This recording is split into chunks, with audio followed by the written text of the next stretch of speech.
নমস্কাৰ, আসসালামু আলাইকুম।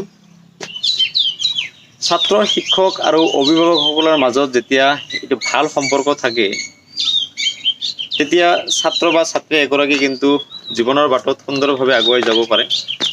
জন্মগতভাৱে প্ৰত্যেকজন ল'ৰা ছোৱালীৰ কিন্তু চকা ব্ৰেইন থাকে আৰু সেইটো জেনেটিকেলি কিন্তু সকলো ল'ৰা ছোৱালী কিন্তু জেনেটিকভাৱে ট্ৰিট কৰে।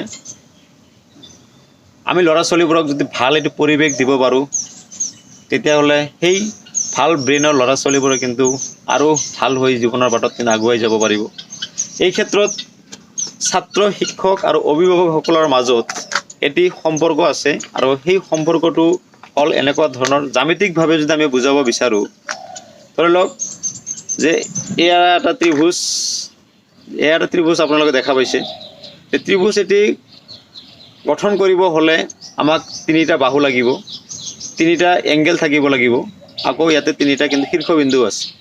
এই ত্ৰিভুজৰ যেনেকুৱা ধৰক তিনিটা কোণ আছে আৰু এই প্ৰত্যেকটো শীৰ্ষবিন্দুত ধৰি লওক ইয়াতে ছাত্ৰজন আছে, ইয়াতে শিক্ষক সমাজ আছে, ইয়াতে পেৰেণ্টছ সমাজ আছে।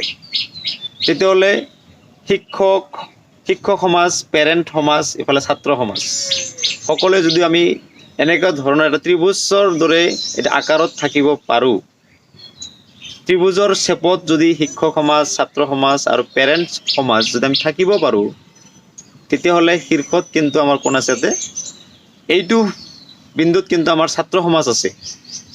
ইফালে শিক্ষক সমাজক ঠেলিব ছাত্ৰ সমাজক আগুৱাই লৈ যাবৰ কাৰণে, পেৰেণ্টছ সকলেও ঠেলিব ছাত্ৰটোক আগুৱাই লৈ যাবৰ কাৰণে।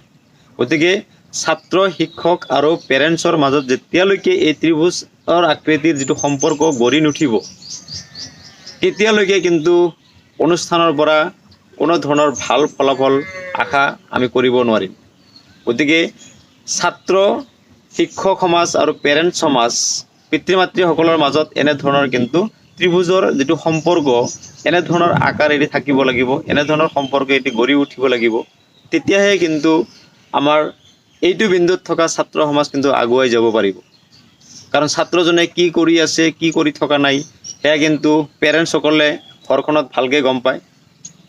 স্কুলত ছাত্ৰজনে কি কৰি আছে, কি কৰা নাই সেয়া কিন্তু শিক্ষক সমাজে গম পায়।